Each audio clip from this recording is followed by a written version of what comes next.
الأسعار المسائية شحال راهي بالتفصيل الأورو والدولار والجنيه الاسترليني، وحتى بخصوص منحة 750 أورو. علاش اختفى الحديث عليها؟ والأورو خاصة راه مضغوط بزاف، حاب يطلع وما قدرش، لأنه المؤشرات قبل نهاية شهر رمضان كاين مفاجآت كبيرة حتى بعد عيد الفطر بحول الله. وقبل ما نبداو نفصلوا في جميع الأسعار والموضوع تاع اليوم، نتمنى منكم متابعينا الكرام حتى بخصوص التوقعات دوك نذكروها بحول الله. نتمنى منكم ديروا لنا الاعجاب والاشتراك فضلا وليس امرا. صلوا على النبي عليه افضل الصلاه والسلام. يعطيكم الصحه، اغلب التعليقات مليئه بصلاه على النبي. نبدا اولا مع الاسعار باختصار شديد وندخلوا في الموضوع باختصار شديد. 100 جنيه استرليني، الجنيه الاسترليني غير هو اللي ما حبش يهبط، ونظن غير هو اللي ما يهبطش وما يتزعزعش. المهم 100 جنيه استرليني راهم يشروا فيها 3 ملايين و10 حتى 3 ملايين و15، يبيعوها ل 3 ملايين و40 حتى ل 50، ارتفاع كبير فيه. اما بخصوص الدولار راه يدير 2 ملايين و390 حتى 2 ملايين و400، يبيعوها لك 2 ملايين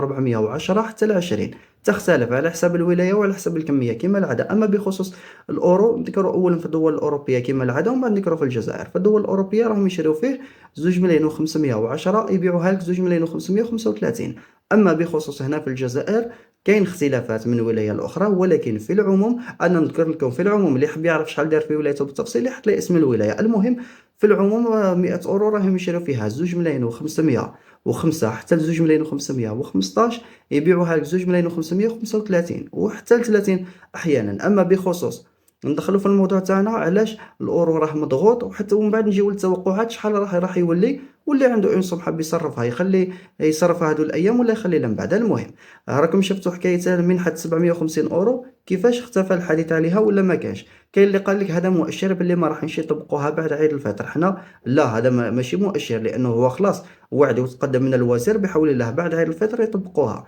الا كان قلنا وعندها اصلا التوقعات راهي اصلا مربوطه بهذا الشيء. لو كان ما يطبقها، لو كان يطبقوها تكون كلام، لو كان ما يطبقوهاش تكون كلام اخر. اما بخصوص بحول الله اللي راهم يتوقعوا خايفين، راهم اجلوا السفر تاعهم حتى بعد عيد الفطر وخايفين ما يطبقوهاش بحول الله. انا عندي احتمال كبير بحول الله حتى 90% يطبقوها، والله اعلم. لو كان ما يطبقوهاش تولي صراحة تصرا طامة كبرى. اما بخصوص اللي راه حاب يبيع دوكا ولا يخليه من بعد، من الاحسن يبيع دوكا، لانه من بعد عيد الفطر كما قلنا يا يطلع بزاف يا يهبط.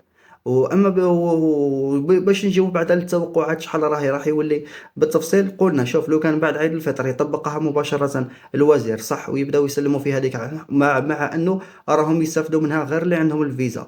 على الاقل تما راح يهبط 2 ملايين تحت 2 ملايين و500، يعني مهني. هذه هي الكلام هذا ممكن كاين اللي يعجبهم كاين اللي ما يعجبهمش، الله غالب. مهم هو راح يهبط تحت 2 ملايين و500 كون يطبقوها، وما يبعدش بزاف على تحت 2 ملايين و500. لو كان ما يطبقوهاش تشوفوا غير هذا راه كيما راه الان راه مضغوط. وتشوف الاورو حاب يطلع، شوفوا راه حاب يطلع حتى لجوج 2 ملايين و600. هو شادوا هذا القرار وشويه الاشاعات شويه الضغط منا كاين بعض القرارات، ولكن لو كان ما يطبقش تشوفوا يروح يجري مباشره لجهه 2 ملايين و600. والله اعلم. كان هذه توقعات اليوم. ديروا لنا الاعجاب، مع السلامه.